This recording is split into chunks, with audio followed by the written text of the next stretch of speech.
Honestly, I don't even know why we're recording the podcast right now. We should be out on the hunt looking for Gambit, since Gambit is fucking here for some reason.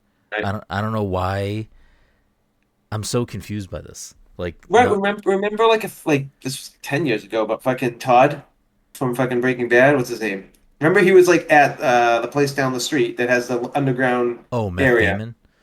Yeah, what's his name though? Why am I Jesse Plemons. Jesse Plemons. Yeah. Yeah, dude, he was, and I guess he was hanging out with everyone. Under Opus. Under Opus, and everyone was saying he was It's like the called funnest Hallowed person to Ground be now. around. It's called Hallowed Ground now. Yeah, everyone was saying he was like so fun to be around. He was like shit faced, just fucking having a good time.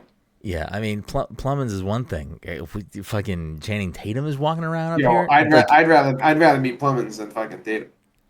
I mean, All day. I don't need to meet either of them, but it is just, just with with the popularity of his Gambit right now, it would be funny to run into him in whatever. I'll make a name for myself. Like, I wouldn't say that. I probably wouldn't say that to him. I'd honestly just like leave him alone. You know how often he hears I might that ask now? for a picture or Yeah. something, but he probably hears that nonstop. I loved you in Step Up 2. Step Up to the Streets. What was Magic Mike? He is a good cameo. This is the end. That's a good review. No, I don't think you understand. Like, I was going down a deep dive how many cameos he has over the last 10 years in just random movies. There's like a shit ton of them. Like, if you pull it up, there's like, I was like, what the fuck? I was reading something. It was an interview or something, because I think someone asked him like why he wanted to be Gambit so bad or whatever. He's from New Orleans. He's from New Orleans, yeah. Yeah. And like he I think he said something like, "Oh, he was always my favorite comic book character growing up, and when I started getting more popular, I realized that this could maybe be an opportunity. I was like, this would be amazing if I could play this character." I don't know. It's kind of cool. Yeah. It would be funny to run into. It would be like a fun little. Absolutely. What's up? Come on the podcast. Stop hanging out with your family. Just come over here. But I was trying to figure out if he's here to promote him. He just has a movie that just came out, I think. But I don't know why would do the premiere of that here. No, it's not. It's not. He's probably just fucking chilling, wants to see the area. Who knows? Fucking. It seems, from what I'm reading here, it seems like his daughter is like big into like Salem, and they did like a customized tour for her. I kind of want to know more about what Channing's deal is, though, because he is choosing to go to like specifically like dive bars up here at night, which is like it would be fun to run into him in those scenarios. He's probably trying to avoid people. Yes, he's like, older people won't know who I am, so I'm gonna go to the fucking hangar. I will say though, they are all seemingly. I mean, customers that are in those places are probably doing whatever. I know. Customers that are in those places are probably not being as like nice about it, but like the businesses aren't posting it until like the next day, which I think is nice. Like, it's a nicer way to be like, oh, cool, like that's great that you're here. Thanks for showing. Like, but we're not gonna go on Instagram right now and be like, look who's sitting here right now. Come on down. How long's the line?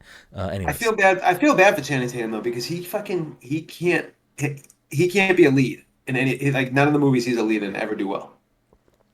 Those Magic Mike movies did fucking gangbusters. Yeah, but he wasn't. Was he the lead? I thought he was. I don't know. It's like an ensemble cast. Yeah. Is he not Magic Mike? He's but is he? I don't know if he's in the sequels though. Yeah, I think so. I don't know. I've never seen it.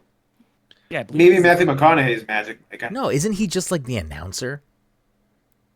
Matthew McConaughey. Listen, as someone who's never seen these movies, you have way more information than the rest of us, so you might be the expert. I'm just assuming he's Magic Mike. New movie pick, Magic Mike trilogy.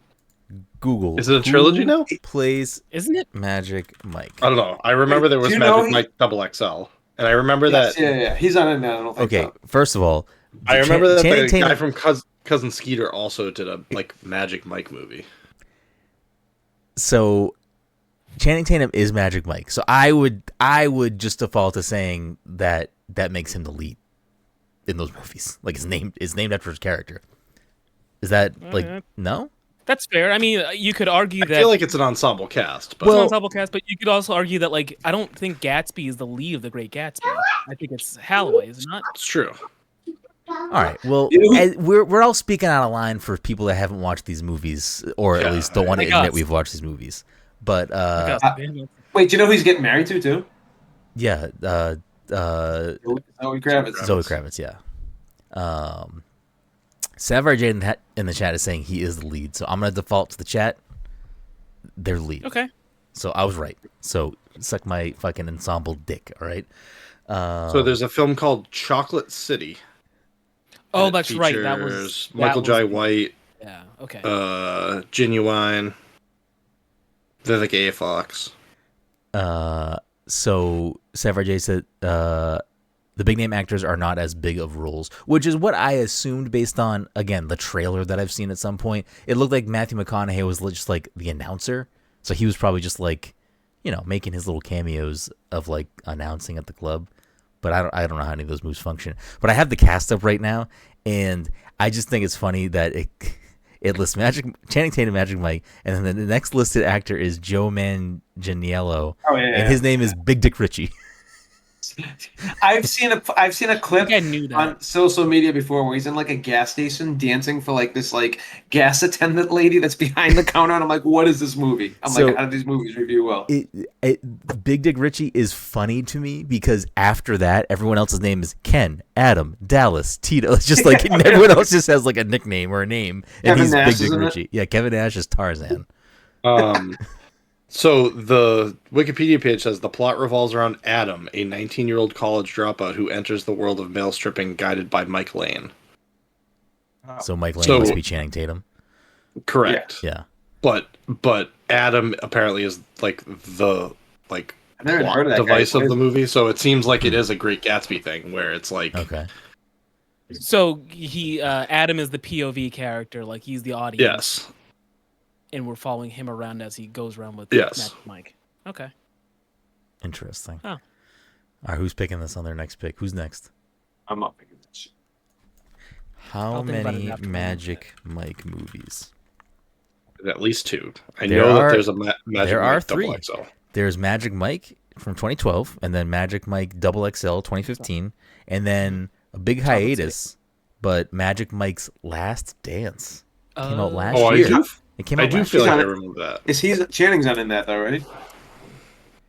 He's Magic. Looks like he is. So the like posters for these 3 movies is like the first one on this poster is Channing and then 4 other actors around him.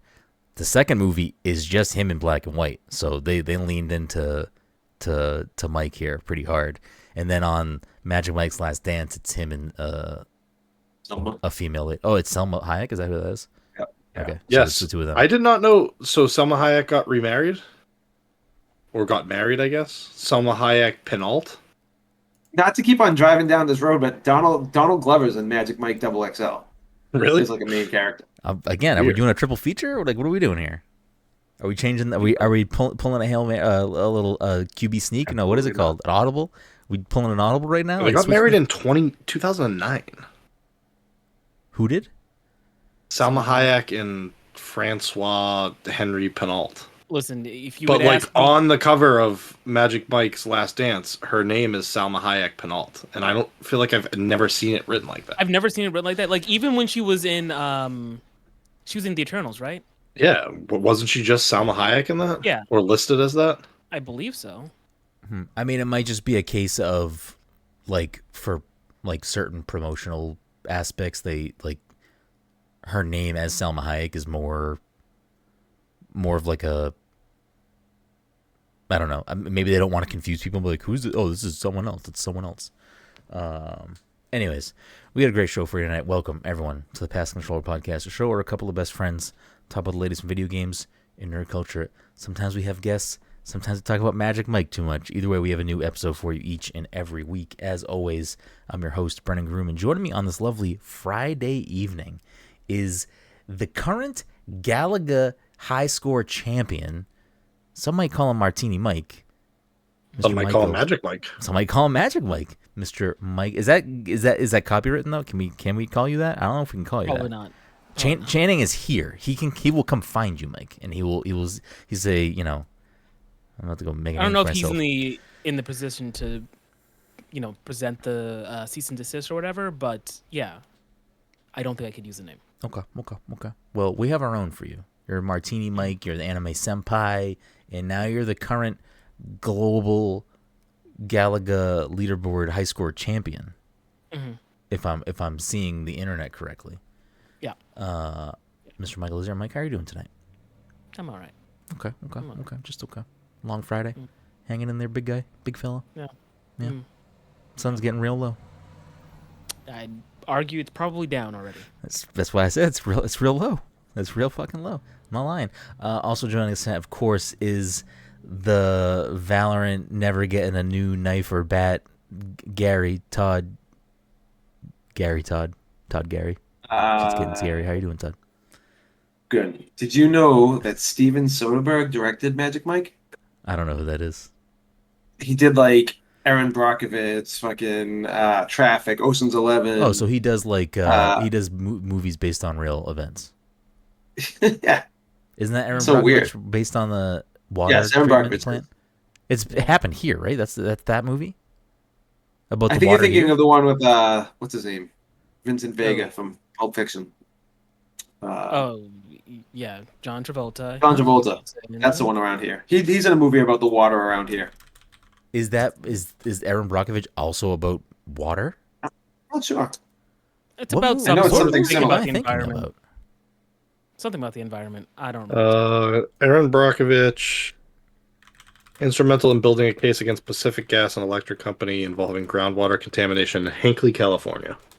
Okay. Huh. So that's the real Erin Brockovich. I don't know if it's the movie was the same thing. I don't know. Civil Action. Oh yeah, it is Civil Action. Based on true events, the film was adapted from 1995 book John Travolta. Of the same. Oh my god, what is this? No thanks. I don't want your. I just got an ad for some water thing. Where did that just go? 1995 book of the same name. Stars John Travolta as attorney Jan. I'm not gonna Schlitch. Oh wow, it's Woburn, Mass. Yeah, I knew it was Woburn. That's I just always assumed Erin Brockovich was that movie. So great cast. Tells the story of 1980s lawsuit brought against W.R. Grace and Beatrice Co., charging that the chemical conglomerate was contaminating drinking water and responsible for a cancer cluster in the town of Woburn, Mass. I'm going to do a double feature of a Civil Action, and then what's the other one that was filmed around here? So this is I'll do Spotlight about the Boston Globe in a Civil Action. This is 5 movies about water. So you get Civil Action, Erin Brockovich, Promised Land, 2012, No Stranger to Water Issues in Real Life. Matt Damon plays. What does that even mean? No stranger to water issues in real life. What water issues does Matt Damon have? Oh, what else you got? Was he living in Woburn during? Oh, maybe no. I don't know. Maybe. No. What was it? 1980s? No. Matt Damon plays the fictional role of Steve Butler, an employee of Global Cross Power Solutions sent to Western Pennsylvania to buy up farmland for hydraulic fracturing. When confronted with claims of water contamination, tap water catching fire and such, he must re-examine his position. Then you get Chinatown, 1974, a true classic. Chinatown features Jack Nicholson as a private investigator hired by a woman, Faye Dunaway, to look in on her husband, but he winds up with something more, as Roger Ebert put it, a complicated scheme to float a bond issue and build a dam to steal water from Los Angeles in a time of drought. Made more than 40 years ago, the story still resonates. And then The Grapes of Wrath, 1940. I'm not gonna read that, but yeah. Sure. Sure. I was looking for Waterworld on that list, but okay, whatever. So there you have it. That's our water segment. Rounding us out tonight, of course, is the Disney daddy himself, Dr. Victor von Dominic Forty. No? Okay. All right. No. I thought it was good. Listen, it came out of nowhere. Listen, I, as you were constructing it, I could see where it was going, so I was just waiting for you to say it. Well, listen, Mike. I can only do so much. You can try to do a little more. Yeah, I should try to do more. We got a great show for you tonight. Before we get into that, a couple of quick housekeeping things. This episode of the Pass Control Podcast is sponsored by us. If you want to support the show, some of the best ways and one of the easiest ways to do that is to leave us a quick 5-star review wherever you listen to the show, but specifically on Apple Podcasts. You can leave a review over there, and it's super beneficial, helping us grow the show. So if you listen on Apple Podcasts, or even if you don't listen on Apple Podcasts, but you have an Apple product that allow you to sign in, leave us a quick little 5-star review. It's super beneficial. If you are an audio listener, which most of you are out there, a friendly reminder that we do record the show live every week at twitch.tv/PassController. If you can't catch the live show, no sweat. You can search Pass the Controller Podcast on YouTube. We put all of the VODs over there, so if you can't catch it live, you can watch it at your convenience over there if you prefer to watch the video version. Tons of other ways to support us. You can go to patreon.com/PassTheController, passthecontroller.threadless.com. Subscribe to us on Twitch at twitch.tv/PassController. All easy, wonderful things that you can do to show us that you listen and care and love us. But leaving that 5-star review is the big one. That's the big boy right there. A couple other quick housekeeping things. I think the PTSim Movie Club pick, I know we had mentioned it on last week's episode, I believe, but I'll bring it up again until the month is over. Normally, we talk about them the last week of the month. This month will probably be a little wonky, so it'll probably be early September that we chat about this month's movie, which is my pick, and I already fucking forgot what I picked. Inside Llewyn Davis. Inside Llewyn Davis, thank you. I'm very much looking forward to watching it. I'm sad that Todd has seen it, because I wish we were all going into this for first time, but I'm very excited for this pick. And I think that's another stacked cast, that movie. JT's the only one in there that when he popped up in the trailer, I was like, I don't need that. I'm assuming he's not in the movie long. I always feel the same way when I see Justin Timberlake pop up in a movie. I'm always like, I don't need him in this movie. I don't want him in this. I don't know what it is. He's not a bad actor. But he's fine. It's just like, I don't. I'm gonna pick In Time. I've already seen it, but I'll watch it again. I've also already seen it. I've never seen it. Perfect. Is that the one where you've never seen In Time? Is that the one where they have like time? Because he was the lead character. Is that what that movie? Yeah, he's the lead character. Is it good? I feel like I remember it being decent. It's an interesting concept. Like, is it based on a book or something? I don't remember. I don't think so, but I could be wrong. It's based on the future. There it is. That's where capitalism is heading. Yeah, I mean, it was. I don't remember hating it, but I don't remember what the critical consensus was. I imagine. What do you guess? What do you guess? What am I guessing? 70 something.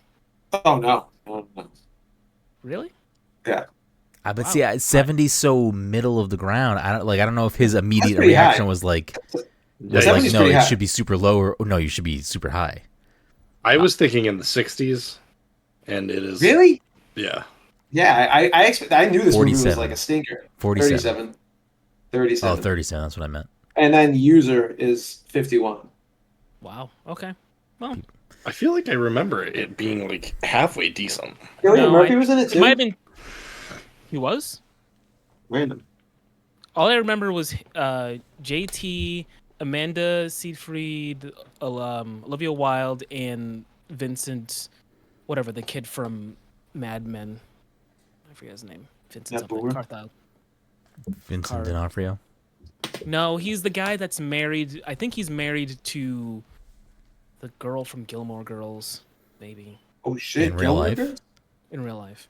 Jen, who's married to Vincent Carthizer? Graham. Whatever her name is. Graham. The lead actor from Gilmore Girls. I think it's Rory. I think he's married to Rory. Oh, Rory then. Mike said Rory. They're apparently divorced. Oh, they're divorced? Okay. Oh, they're divorced, Mike said. Dom said.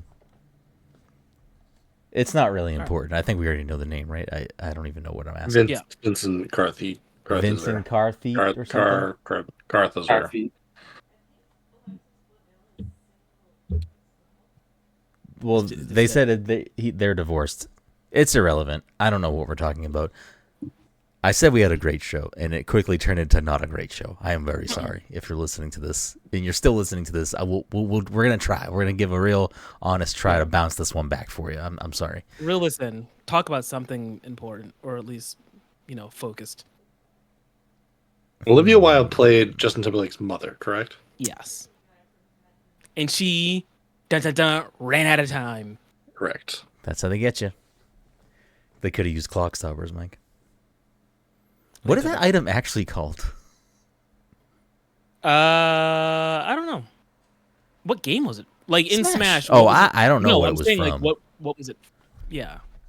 Stopwatch Smash. This is just the fucking let's Google things that we say out loud episode. What are we doing? Remember, I did say roughly 45 seconds Can I Google right now? Get this thing focused, and this is what we did. You immediately... Oh, no, I said fucking clock stoppers. Yeah, you said clock Well, stoppers. Don brought it back to fucking that movie.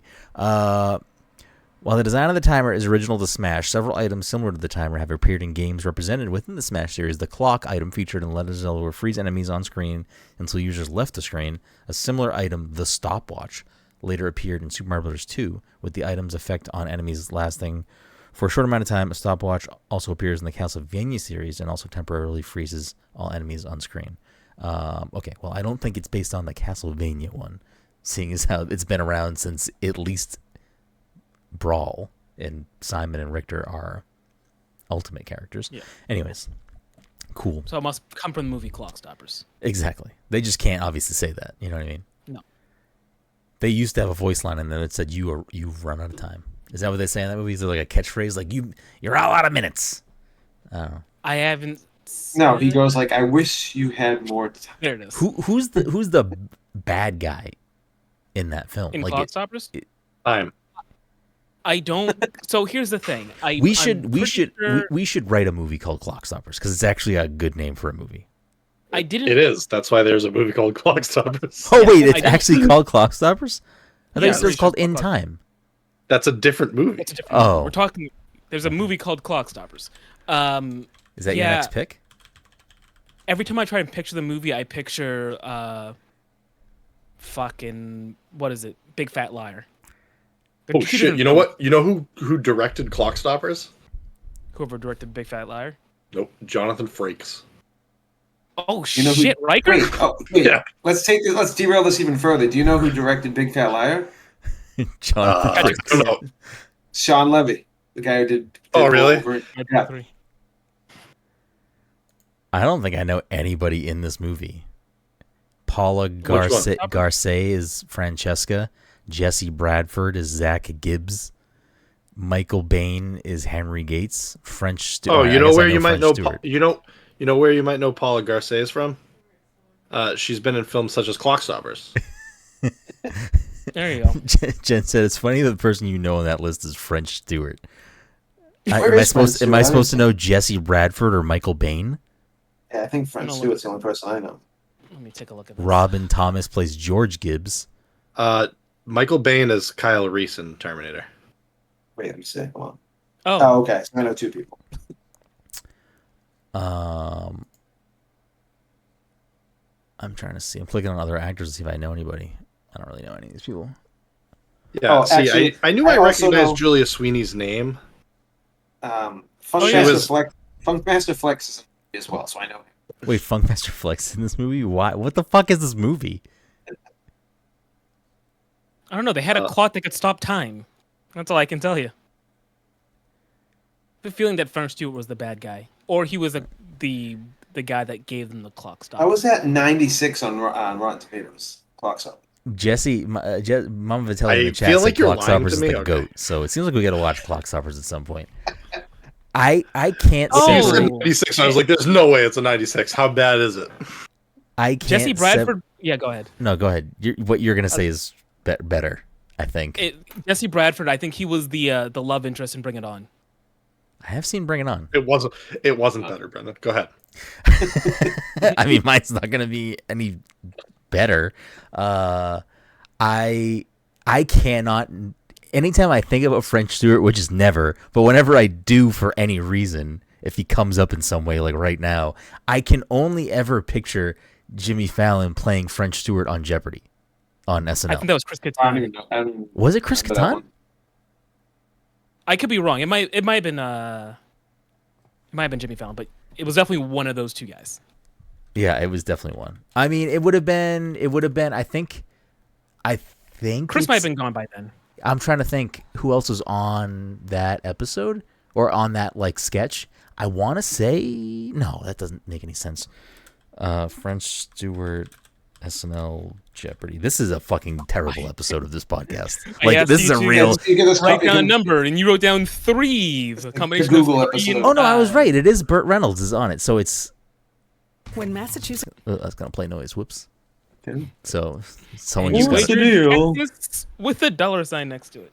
Let's see who else is on here. We got condiments. No, I'm just trying to get to show me. All right, so you got Sean Connery, you got fucking Turd Ferguson, and it is indeed Jimmy Fallon. Don't fucking question my Jimmy Fallon knowledge, Mike. How dare you?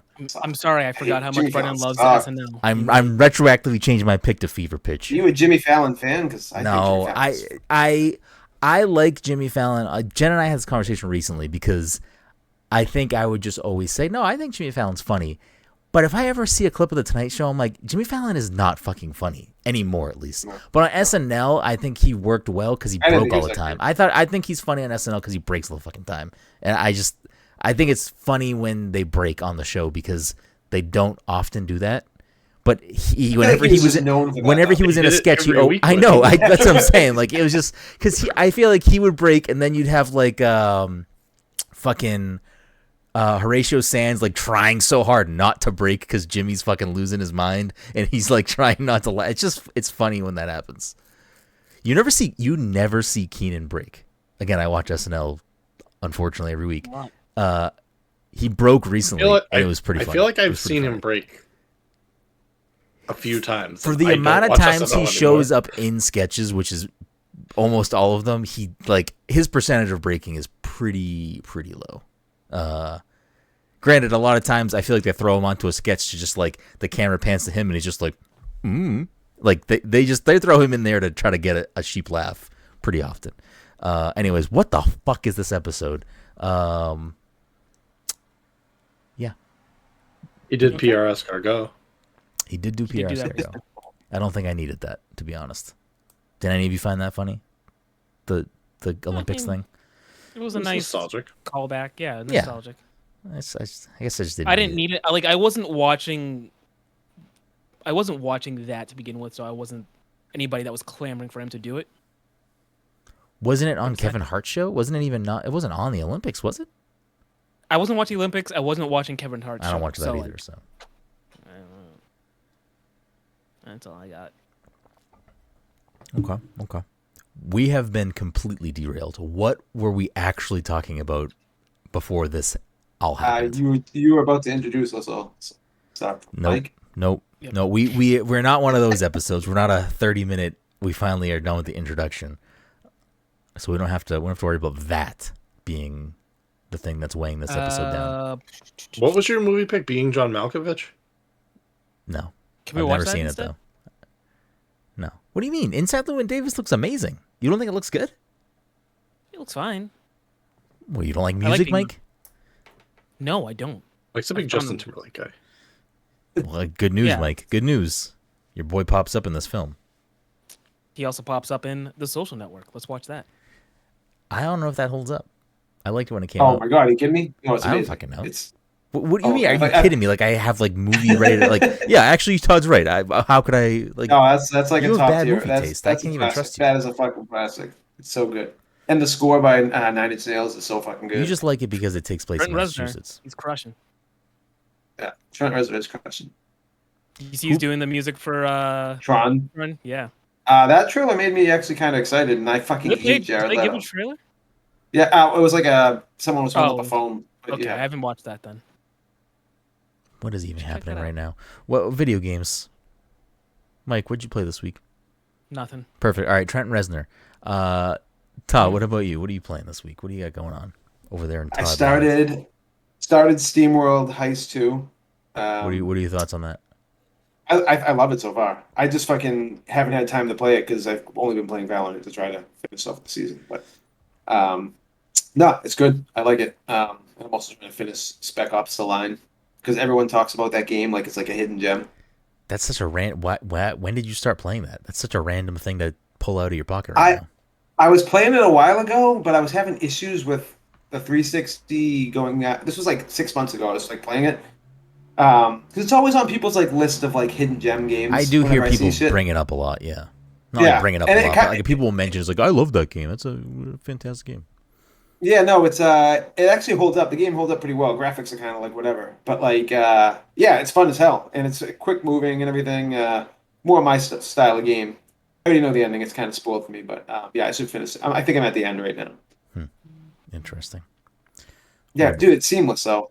Just going back to the transitioning from like how it just goes to the Xbox old logo and like logs you into the old Xbox format and everything. Yeah, it's pretty crazy. Even how the achievements pop up. It's like the old achievement thing. I do like how it is pretty it's easy to play right 360 and even some original Xbox games on series consoles. It's pretty cool. My only issue with it, which is like such a fucking non-issue, is I do play a lot of Xbox on my backbone on remote play. You can't remote play backwards compatible like 360. Oh, really?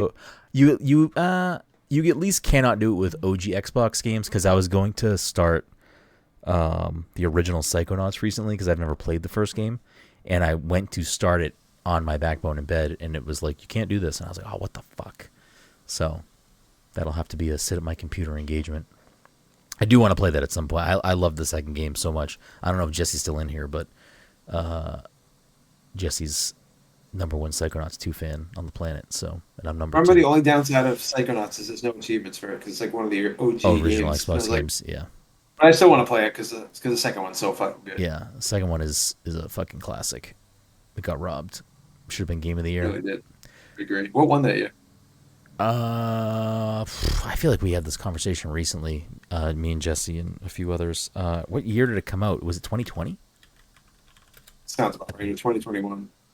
2021. I don't know what fuck else came. Everything. It Takes Two. Oh, It Takes Two. Yeah, no way. Absolutely not. No, I mean, listen, I don't think It Takes Two is great. It's fine. I'm not mad people love it and want to give it Game of the Year, but like, I don't know. I've played enough of that game to know it is not personally for me better than fucking. Not even close. That. It's not even remotely close. I'm just trying to see what else was fucking nominated. Let's just pull up IGN's list and see. They nominated Deathloop, It Takes Two, which they also gave it to, Metroid Dread, Psychonauts 2, Ratchet and Clank, Rift Apart, Resident Evil Village. I mean, out of all those games, I like Metroid Dread 2. It wouldn't have been my Game of the Year, but Psychonauts 2 is a banger. I think Ratchet and Clank games are overrated. Yeah, not good. I didn't play Village because I'm a little baby boy. Village is great. I also thought Deathloop was kind of overrated. I didn't like it, to be honest. I thought it was kind of I did like it, but once you get to the midway point, I'd stopped liking it. It did a lot of really interesting things, but then when I got to the point where it was like, okay, I know all the things I need to do to get to the end of the game, basically, I feel like it was such a long process of like, I have to do all this shit in this order to get to the final thing, and I was like, I kind of don't have the patience to do this anymore. I'm good. I didn't. I didn't like the game that much. I had to go back and finish it. I kind of liked it, and I like jumping into other people's games because I think I jumped into Jesse's game a couple times because I think he was the only other person on it on PlayStation. Yeah. So I would just like go in there and try to like just kill people randomly, which was kind of cool. It was an interesting game. Like I think it did a lot of cool things. I think the acting by the two lead characters was great. Like it was a cool game. It just wasn't my cup of tea. I read the end of the story and I kind of want to finish it now. Once I read the end of the story, I still don't know how it ends. I should probably just. I probably will never go back and. I might go back. It's on It's on Game Pass. So like. Yeah, but I definitely don't want to replay it. So. No. Maybe I'll just watch a video of how the game ends at some point because I should probably see how it ends. What about you, Dub? What have you been playing? I played a little bit of SCHIM. I'm probably I don't know, halfway through. What are your thoughts on that, or for like Todd or anyone else that's listening? What is it? So you play as like a creature that lives in someone's shadow, and you get separated from like your person. So the game is like you trying to get back to the person, and it's like I don't know. They're like little levels of like you hopping from shadow to shadow. Yeah. I don't really have a good way to like better describe the game. Like you're just is it out? Like, is it out yet? Yeah, it came out like 2 weeks ago, I think. Yeah, I'm playing it on my Ally. I'll get to it at some point because I've always been intrigued by it. It popped up I think it popped up at least in like one indie direct, and I was like, oh, I'll put that on my radar. I like what this is doing. I like good puzzle games. It seems like a fun puzzle platformer. I like the direction of it. Like Dom was saying, you're hopping around through shadows and stuff. I think it's a cool concept. So I definitely intend on checking it out at some point. You can like interact with the environment. So like in one of the levels, like there's a car, and you can like set off the alarm so that like the lights flash and create like more shadows. Intermittent shadows that you can like jump to. Yeah. That stuff is interesting to me. I'm curious to check it out at some point. Anything else, or has that kind of been what's been grabbing you at the moment? I didn't really play a lot this week. SCHIM is kind of like my like mindless like going to bed game. So yeah, I've been in not a rut.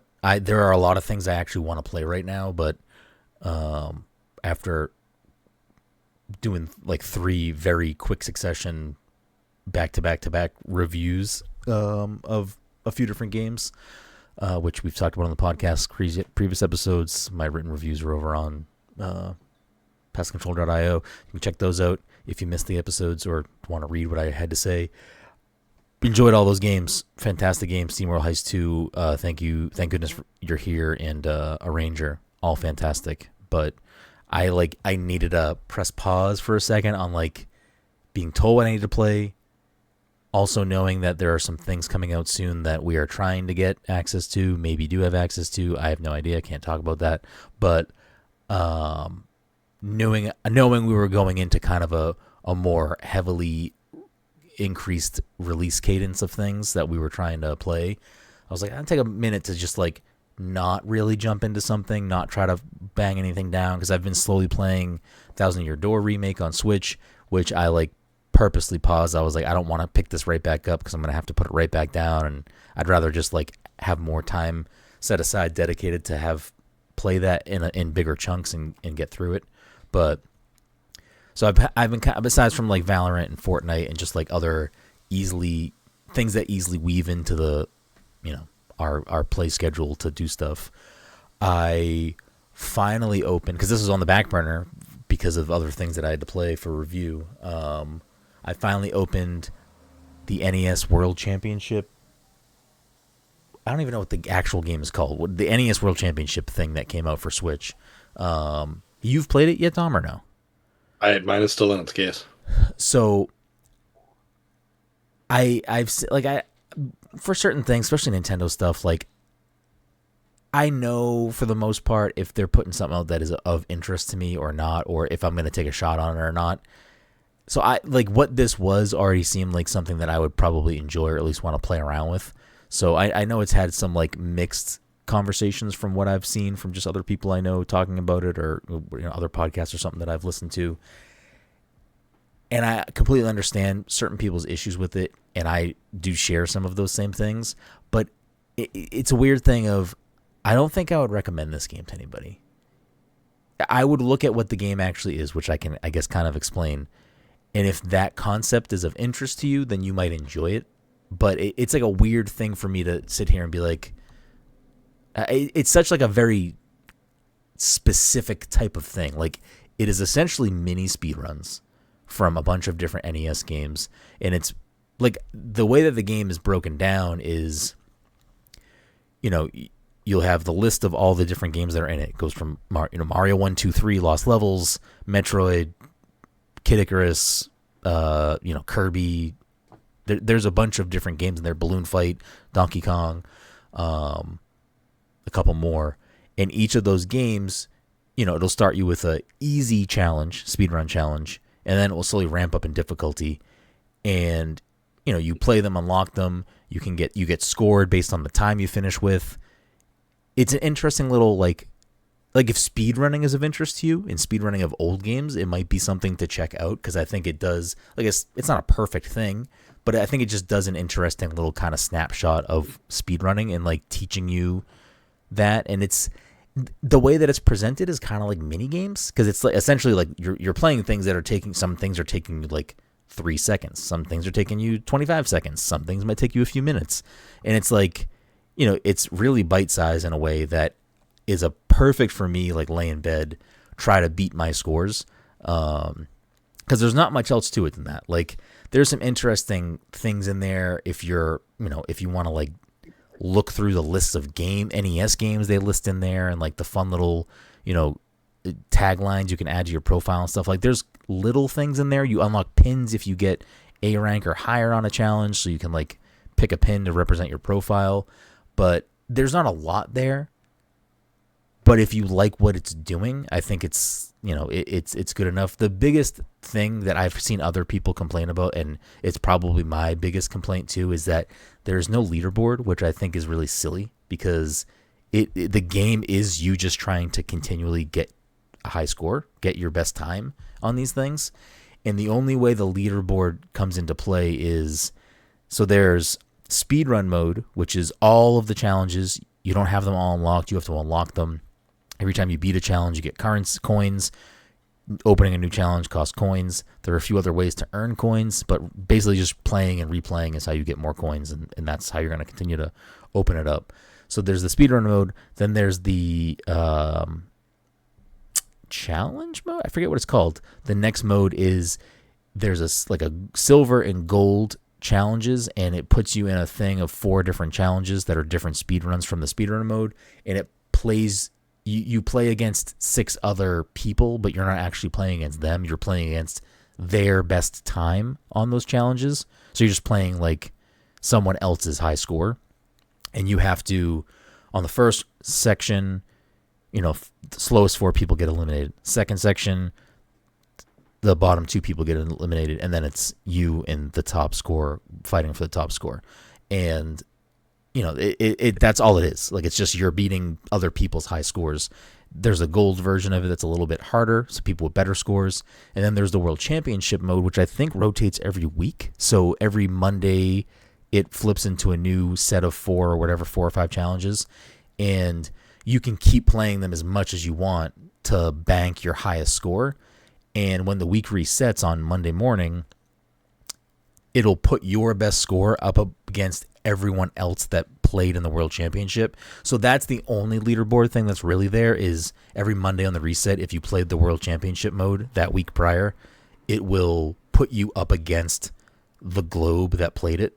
So you get kind of ranked that way. It is cool. I kind of wish bare minimum there was friend list leaderboard, so I could be like, because a perfect example is Neon White's on Xbox now. I don't know if I'm going to play the whole game again, but I did download it this week, and I've been playing a little bit of it, and it was fun to see both you and Mike's name pop up every time I finished a level, and a few other people on my friends list. I was like, oh, I missed that. I would actually really like if NES Championship had that. Yeah, exactly. Yeah, it's nice to be like, I'm not looking at the world leaderboard because I'm not a world fucking champion speedrunner, but it's nice to be able to get a little reminder of like, oh shit, oh cool, I beat Mike's score on this level. Hell yeah. I like that from Rock Band when you would finish a song and it'd be like, oh, you beat Mike. Like, yes. Do you want to send a thing that's like tells him? Yeah, those are great little things. Do I need to boot the game back up again?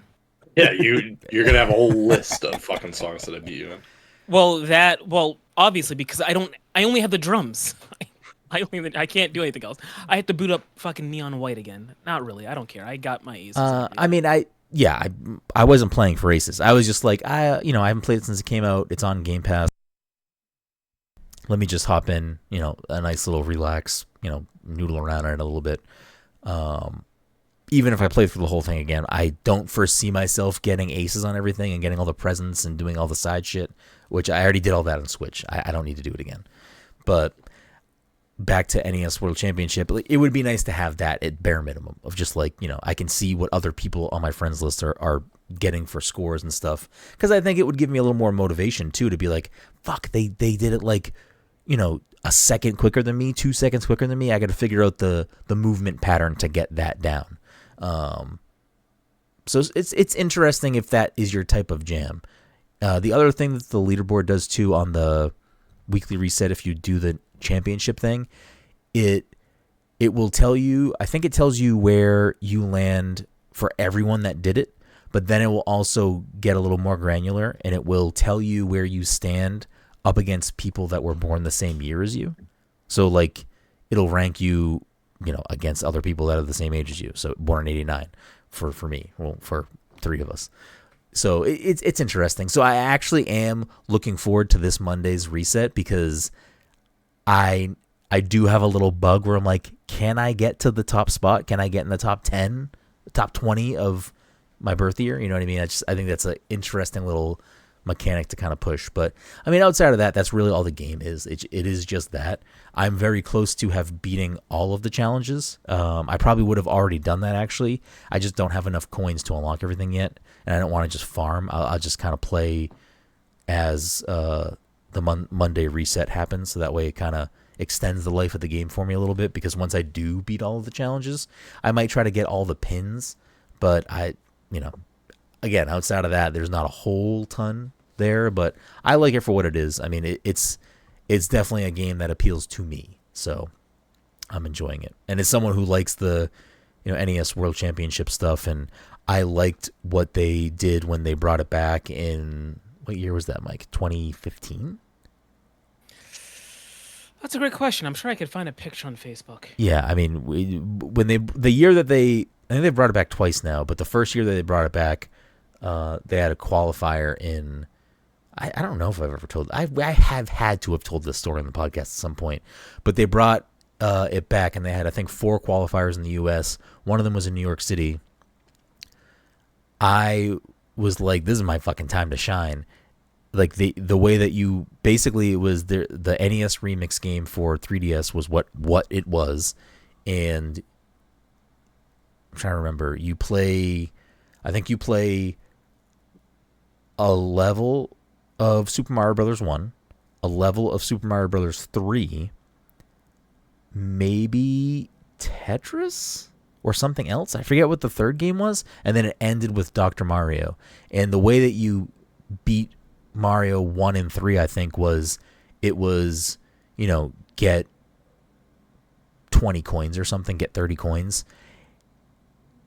But the goal was you wanted to get out of those 2 games as quick as possible, because where you actually ranked up your score was in Dr. Mario. That's where you actually could get really good, like, high scored and compete on the stage that you were trying to get to. And I think the best that I got on the rankings on the leaderboard within the 3DS game was 13th in the, I don't know if it was the world or just the United States, but I was ranked 13th, and I was like, all right, if I can hit rank 13th and go to the fucking qualifier in New York, I think I have a chance of actually maybe doing this. And Mike and I closed the bar that night. I didn't sleep. Fucking picked up Mike, took a shower. We just drove straight to New York, waited in line to fucking do it. Didn't qualify. I still got a really good score, but I did not qualify. So, I'm not a champion. But I don't know. It was a great memory. I love that. That was a good little trip. Anyways, before we wrap things up, I know the Fortnite season has just switched, so we haven't had a chance to really. I haven't played it yet. I don't think Mike's played it, but Todd and Dom have played a little bit of it. Where are you guys at? I'll tell you right now, before you guys go, I share the same kind of mindset that Todd does, which was we're both like pretty amped for this season. Last night, I had to be up so early today. I had to be up at like fucking 5 o'clock in the morning. I was laying in bed and it was like 12:30, and I was like, kept looking on Twitter. I was like, oh, people are talking about the update went live. So like I got the update to install on my Xbox, and I was like, oh man, let me wait for this to go through. If I can play this right now, I might not sleep and just fucking stay up, play this. But it didn't let me play. But I've been like all day, I'm like, oh, I cannot wait for this season. Right. The season looks so good. And I'm excited about the Battle Pass because, like, I don't think I've ever been part of a Battle Pass that's like, I like every skin and it's not like new skins or skins made for. And I don't think it's like all straight up. I think everyone is that, right? Is there no, except for Peely is Wolverine, which is fucking awesome. The Peely Wolverine is so good. Is it? It's in the Battle Pass? Yeah. Okay. Yeah. And Jonesy Captain America? Oh yeah, that one too. Yeah, yes. Yeah. And those are great because they're like still like, play off of a thing. Yeah.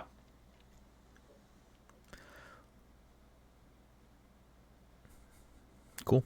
Yeah. I was just waiting. I was waiting. I wanted to see how long. I mean, I imagine that we're probably going to play a lot. I was saying before when we got on here, there's something cool. So I don't think you can do cars anymore, right? You can do cars, but like no guns. I think that's all gone, right? I think all the okay car mods, as far as I can tell, are gone. Yeah. So you can get War Machine's backpack as a slot. You get this gun on your shoulder that if people are near you, it automatically locks onto them and shoots them. You also get War Machine's 2 pistols that he has on his arm. So like every time I got all 3 of those and used them together, I won every time. Like it's so ridiculous. Dom, did you get the gun? Did you get the guns on the hands? No, it does seem like some of the guns are like absurd right now. Oh, wait till you get the War Machine the 2 like machine guns on each hand, because it's and you can shoot rockets from his back as well. So like if you just get all 3 of these things, it's pretty much game over. It's great. Yeah, that stuff looks fun. I mean, I am a fan of a lot of the Marvel stuff that is gonna be in the season and be in the Battle Pass. I think the Gwenpool skin looks really cool. I'm kind of excited to unlock that skin. I mean, I think this Doom skin. Spoiler alert! It's the first skin. You'll get it as soon as you log in. Perfect. Can't wait to unlock it. I think this Doom skin looks fucking way cooler than the original Doom skin we got in the last Battle Pass. How do you get the Doom skin though? Is it going to be like something like halfway through that they like you just have to do quests for? Yeah. Okay. He's confirmed a skin, right? I'd be sad if he's not a skin at some point. He's not in the Battle Pass. He's the secret skin. Okay, that's what I thought. He was the secret skin. Okay. I like a lot of the skins that are in there. I'm excited for a map refresh. I'm excited for just changes to some of the mythic stuff with like the Marvel things coming back. It's I don't know. Maybe it's heavily because it's Marvel, but it's an exciting refresh for the game, and I'm looking forward to it a lot. Like it looks like it's gonna be a lot of fun. A lot of people who haven't played in a bit, like Jesse texted me today, and Jesse was like, "Want to hop on Fortnite?" Jesse was on. And I'm like, yes, I want to see more people back on because, there's always the 4 of us, but it's even better when a bunch of us are still playing and hopping around and having a good time. So I'm really looking forward to the season. I think it's a nice little change up from what the last 2 seasons were. This past season, I didn't think I was gonna like as much as I did, but I did like it. But it still was like it was so car focused. It was so Twisted Metal on Fortnite, basically. Like I played a match this past week when I was trying to just wrap up the skin that I was on the bonus rewards before the season ended, and I essentially won a fucking match by I got a boss car and I was just driving people over and I was like unstoppable. Like I could not be killed. So I'm looking forward to a little bit of a change up with that stuff. No, yeah, like if you weren't in a car in the top five, yeah. like you were fucked. Like if you didn't have a car. Yeah, like it wasn't like super broken. It was just it was a little bit of a different game. Are the Magneto powers in the season still? I haven't looked. I don't think so. I think there's Doom powers. So. There are Doom powers. Interesting. I don't know what it is. Yeah, I'm excited. There's a lot of rumors and people kind of speculating on what the season will kind of evolve into with some of the things that are like in the Doom parts of the map, in the raft with the trophies and stuff from the other. What was it? You were telling me earlier, Don? There are trophies from the other villains or people that Doom has killed. There's trophies of like Marvel heroes and villains in Castle Doom. And I think we have skins for all of them except the Fantastic Four and Ultron. I'd probably buy an Ultron skin. I kind of like Ultron if it looks cool. I'd probably buy a Fantastic Four skin too. Maybe the Thing. I don't think I'd buy all 4. I'd have to see how they look and what they're based off of. Because I would imagine... They're coming. Well, I would imagine if we are gonna get the Fantastic Four, well, they're all dead on the map right now. So yeah, if we're gonna get the Fantastic Four in this season as skins, I would imagine there'll be either Fortnite versions or comic versions, and then we'll probably I wouldn't be surprised if we get another push with like MCU looking Fantastic Four skins next year. They do that from time to time. I didn't send it last night because when I saw it, it was late, and I know everyone was fucking asleep. Did you see the Iron Spider skin that's supposed to come to the shop? That looks fucking good. Yeah. Like there's gonna be a lot of cool Marvel shit, and whatever it is, what it is. But I'm gonna eat it all up. Do we know if they're gonna do another comic? I don't know. I would really like if they did a Doom centered comic around this, because I don't know. I don't read This fucking drink has made me so gassy. I keep burping. I can't mute my mic because I keep burping. I don't read a lot of American comics lately, so I read both the Batman, and we talked about this before at some point. I read the Batman Fortnite comic and the Zero War Marvel comic, and I enjoyed them both. I thought they were both really good. I thought they did some fun things. That there was some interesting lore about Fortnite in there that.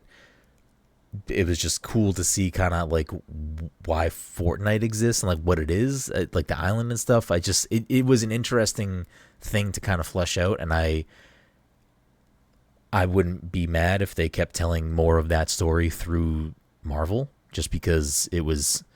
I don't know if I'd read a standalone just like Fortnite comic. It was fun to have like Fortnite characters with Marvel heroes and like them telling that story. It was more digestible, I guess. But I don't know. What I will say is now that we're like clearly teamed up with Disney in a way where it's like, cool, next phase of fucking MCU is gonna lean heavy into Doom. RDJ's back. Fortnite is fucking Doomsday. Is this season called Doomsday or Doom something? Something Doom. It's something Doom. Something. Okay. No, it's something Doom. Absolute Doom. Absolute Doom.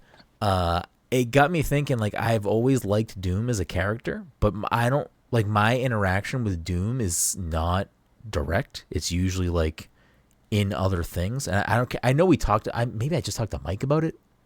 Did we talk about this, Mike? I don't know. What are you actually going to say before I say? I was just going to say, I kind of want to read something more.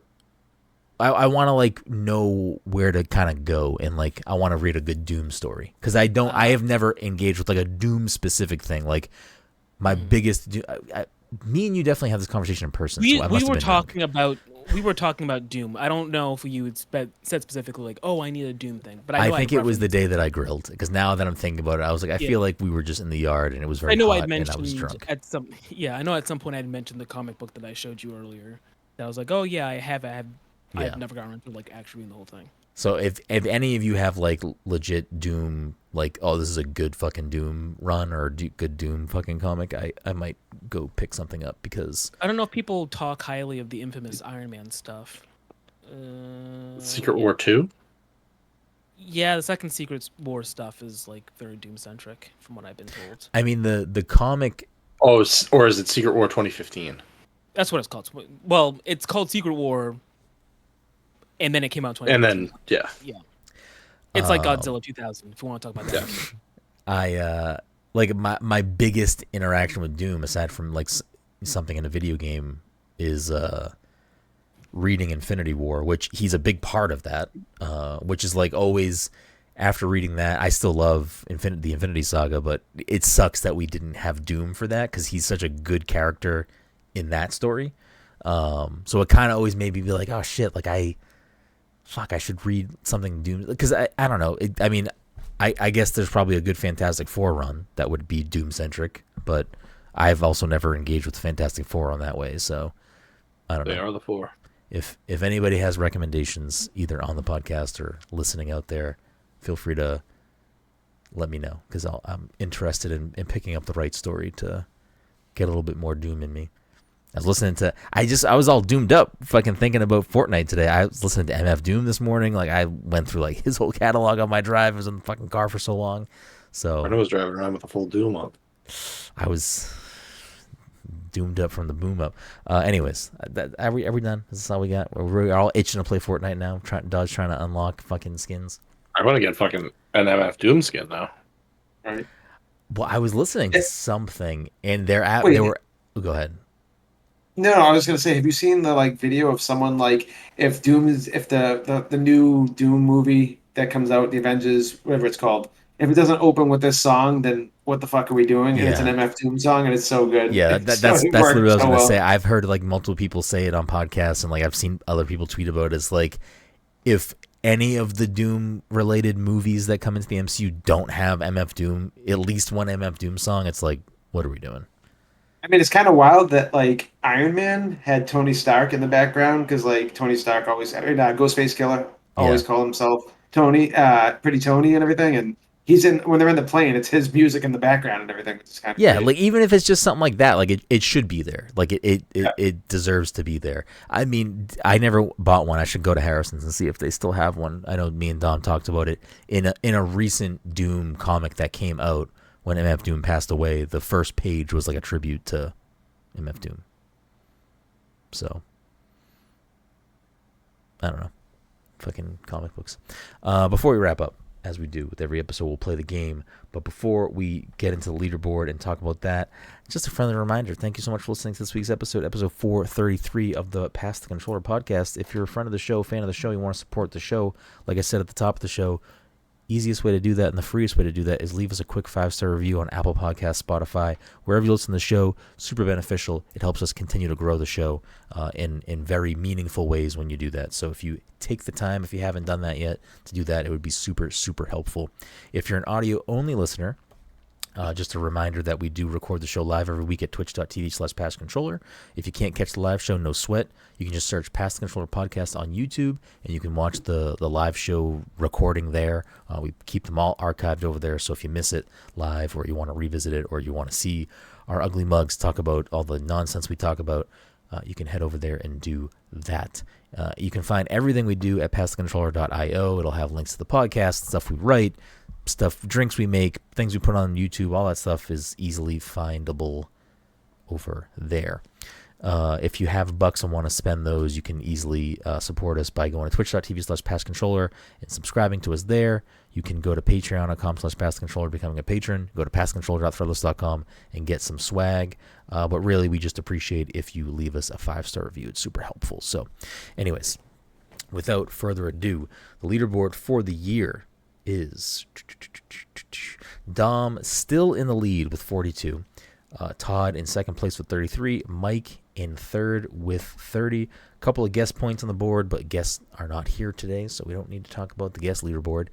We're going to play what we've been playing a lot of lately, which is a little game that we like to call Gaming the Meta. And the way this works, if you're a first-time listener or haven't heard us play this game before, is I pick 3 games. We go off of the Metacritic score for the most reviewed platform. Whoever gets to the closest gets the point.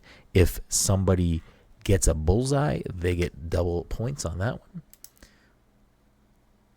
And because we're all doomed up on the car ride today, we're going to have a little fantastic fun. So, without further ado, game number 1 is, of course, the 2005 original Xbox, Activision published Fantastic Four. Movie game?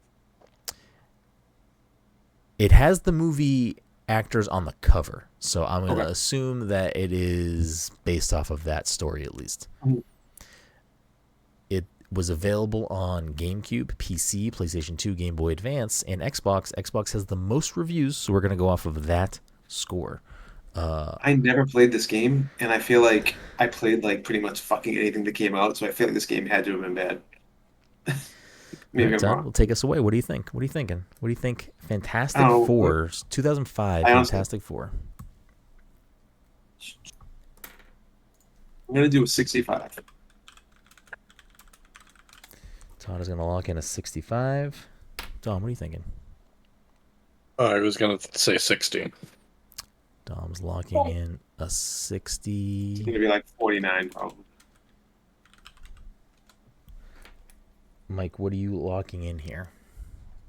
Well, I wanted to pick something low, and I was also thinking I was gonna pick something in the 30s, but then I thought Fantastic Four. Maybe I should just pick 40. But you guys all went 60, and I'm like, well. I mean, I'm assuming it's going to be lower. I didn't know if I figured you guys might go a little higher.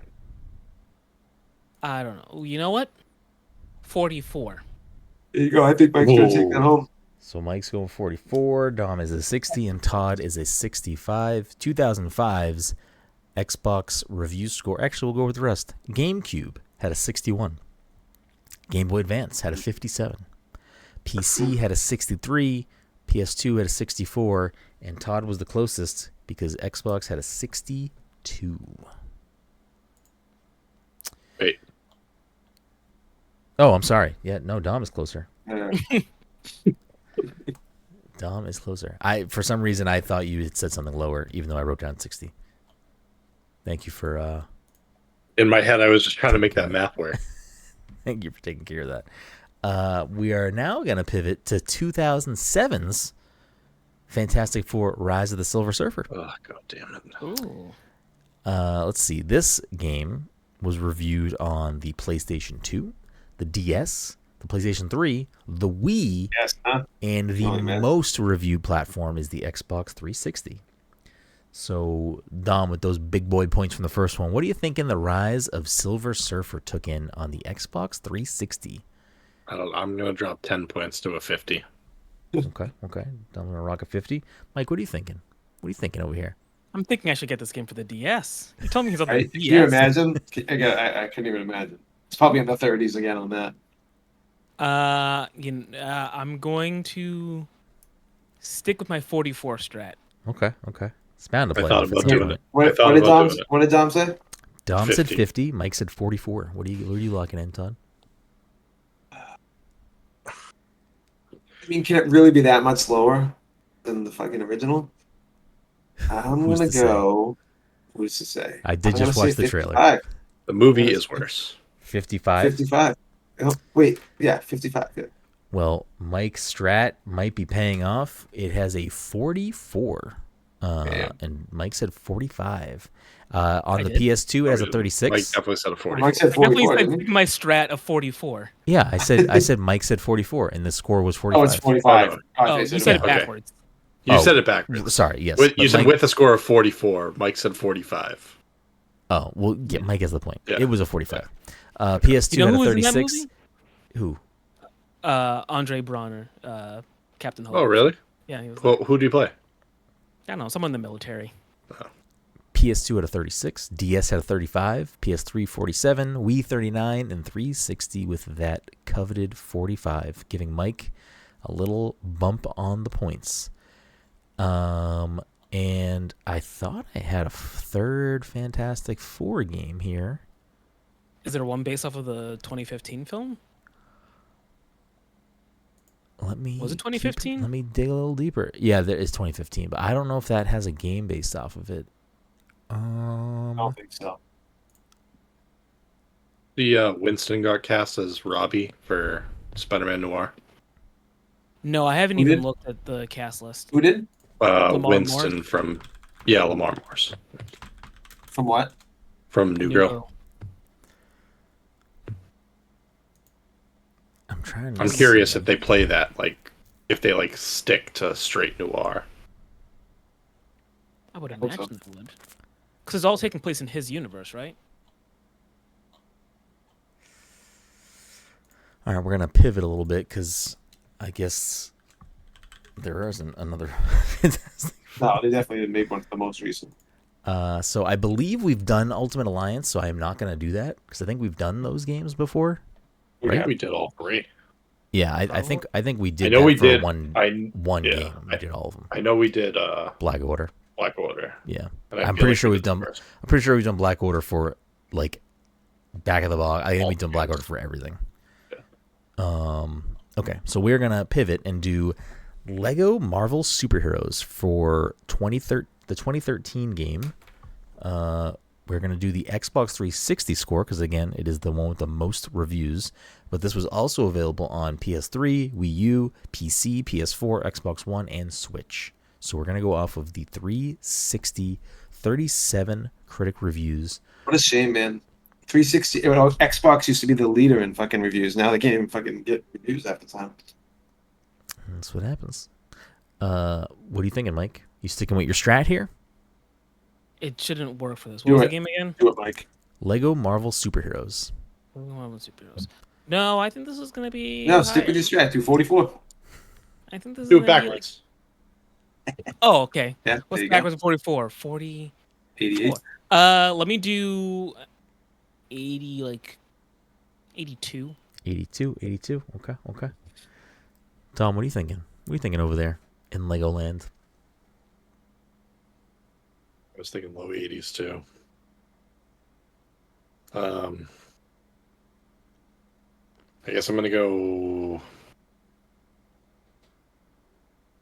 I'll go 85. Okay. Dom's locking in at 85. Todd, what are you thinking? So what did Mike say? 82?